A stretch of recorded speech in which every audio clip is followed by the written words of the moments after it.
What is slavery in the New Testament?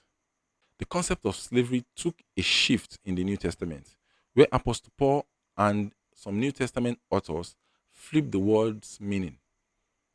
First, social reality. Paul doesn't start a political revolt to abolish the Roman slavery.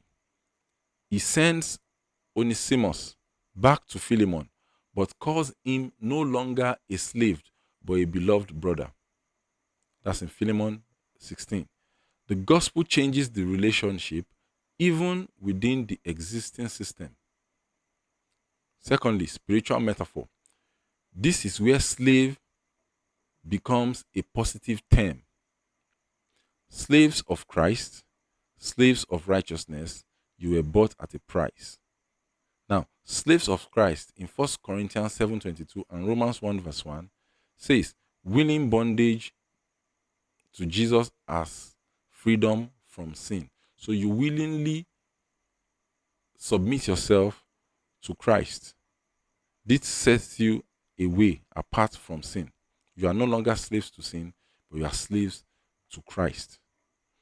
Secondly, slaves of righteousness in Romans 6:18. The opposite of being slaves to sin. When you are slaves of righteousness, you are not slaves to sin, which means you allow righteousness to rule over you. You allow Christ to rule over you. Then thirdly, you were bought at a price. 1 Corinthians 6:20. Christ's redemption replaces the slave market. Now, theologically, the climax of this is that the worst form of slavery, bondage to sin and death, is broken by the cross. So even though people were enslaved physically in Roman society, spiritual freedom in Christ mattered more.